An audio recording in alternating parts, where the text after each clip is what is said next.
বুধবার সকাল থেকে সন্দেশখালীতে সক্রিয় হন ইডি আধিকারিকরা। শাহজাহানের আয়ের উৎস জানতে লাগাতার তল্লাশি শুরু হয় তার ঘনিষ্ঠ বৃত্তে থাকা সঙ্গীদের বাড়িতে। ইডির গোয়েন্দারা জানতে পারেন মোসলেম শেখের একটি গোডাউনের ভেতরে রয়েছে শেখ শাহজাহানের বেশ কয়েকটি মহার্ঘ গাড়ি। খবর পেয়েই সেই গোডাউনে তল্লাশি শুরু হয়। সরবেরিয়া আগারহাটি গ্রাম পঞ্চায়েতের অঞ্চল সহ সভাপতি মোসলেম শেখের গোডাউন থেকে গাড়িগুলো বের করার চেষ্টা শুরু করে ইডি, কিন্তু চাবির হদিশ মেলেনি। তাই বাধ্য হয়ে মেকানিক ডেকে নিয়ে আসা হয়। লক ভেঙে গাড়িগুলো বের করে আনার চেষ্টা চালায় মেকানিক। এদিন সকালে শেখ শাহজাহানের ঘনিষ্ঠ আইনুর মোল্লার বাড়িতে যান ইডির অফিসাররা।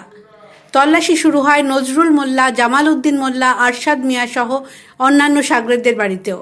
কেন্দ্রীয় বাহিনীর প্রায় শতাধিক জওয়ানকে নিয়ে অভিযানে নামে ইডি। ধামাখালীর যে বাজারে কাঁকড়া এবং চিংড়ির পাইকারি ব্যবসা চলত, সেইখানে তল্লাশি চালান ইডির আধিকারিকরা। সন্দেশখালীতে শাহজাহানের একাধিক মাছের ভেড়ি রয়েছে। অন্যান্য মাছের সঙ্গে চিংড়ির চাষও হতো। সেই সুবাদেই শাহজাহান ঘনিষ্ঠ কয়েকজন চিংড়ি ব্যবসায়ীর বাড়িতে হানা দিয়েছিল ইডি। ধামাখালীর কাছে একটি মাছের পাইকারি বাজারেও চলে অভিযান। রেশন দুর্নীতি কাণ্ডে গত 5ই জানুয়ারি সন্দেশখালীতে শাহজাহানের বাড়িতে তল্লাশি চালাতে গিয়েছিল ইডি। ওই দিন ইডি তার বাড়িতে ঢুকতেই পারেনি।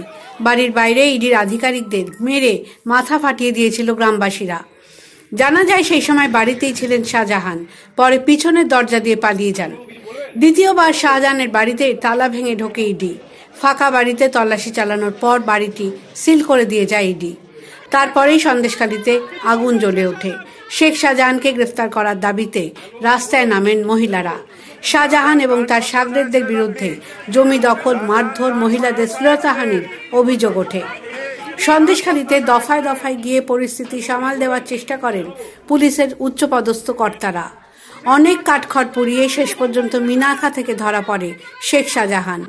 আপাতত সিবিআই হেফাজতে রয়েছে সন্দেশখালীর এই দুর্দণ্ড প্রতাপ তৃণমূল নেতা। The world bureau.